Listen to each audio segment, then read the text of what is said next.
আমার নাম সোহিনী। একটা ছোট শহরে আমার জন্ম আর বড় হওয়া। আমার বাবা মা দুজনেই চাকরি করে, তাই ছোটবেলা থেকেই আমি অনেকটা একা থাকতে শিখেছি। কিন্তু সেই একাকিত্বের মধ্যে একদিন এসেছিল অভি। সে আমার কলেজের বন্ধু। প্রথম দিন থেকেই আমার মনে হয়েছিল ও অন্যরকম। চোখে সবসময় এক ধরনের মায়া, আর হাসিতে ছিল অদ্ভুত শান্তি। কলেজে একসাথে ক্লাস, ক্যান্টিনে চা, লাইব্রেরিতে একসাথে পড়া, ধীরে ধীরে অভি আমার খুব কাছের মানুষ হয়ে উঠল। আমি সব গোপন কথা ওর সঙ্গে শেয়ার করতাম।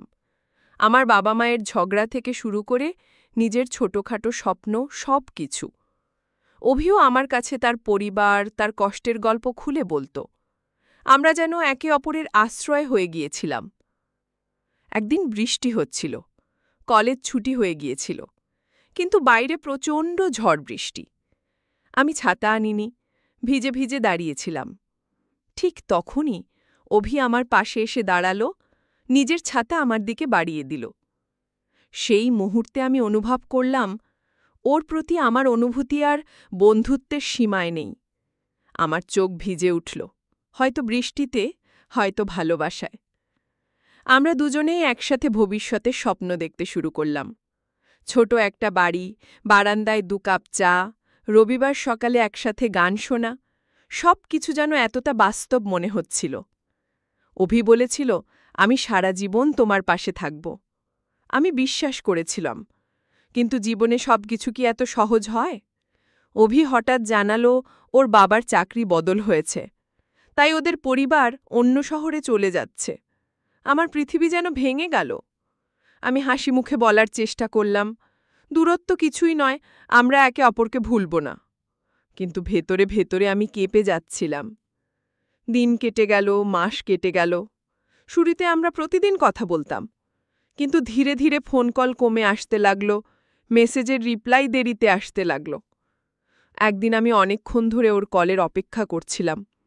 ঘড়ির কাঁটা রাত 12টা পেরিয়ে গেল, কিন্তু অভির কোনো খোঁজ নেই। আমার বুকটা ফেটে যাচ্ছিল। অবশেষে একদিন অভি ফোন করল। তার গলায় অপরাধ বোধ। সে বলল, সোহিনী, আমি আর পারছি না। আমি অন্য কাউকে ভালোবাসতে শুরু করেছি। আমার পৃথিবী যেন থমকে গেল। চোখ দিয়ে জল নামছিল, কিন্তু আমি কোনো কথা বলিনি, শুধু ফোনটা কেটে দিয়েছিলাম। আজও আমি মাঝে মাঝে অভির কথা ভাবি, কিন্তু আমি শিখেছি, ভালোবাসা মানেই পাওয়া নয়, ভালোবাসা মানে কারো জন্য আন্তরিক থাকা। আমি অভিকে ভুলিনি, তবে তাকে মুক্ত করে দিয়েছি। কারণ ভালোবাসার সত্যিকারের অর্থ ছেড়ে দিতে জানা। বন্ধুরা, এই গল্পটা হয়তো আপনাদের জীবনের সাথেও মিলে যেতে পারে। ভালোবাসা সুন্দর, কিন্তু তার ভাঙনও জীবনের অংশ। যা কিছু হোক না কেন, নিজেকে ভালোবাসতে ভুলবেন না।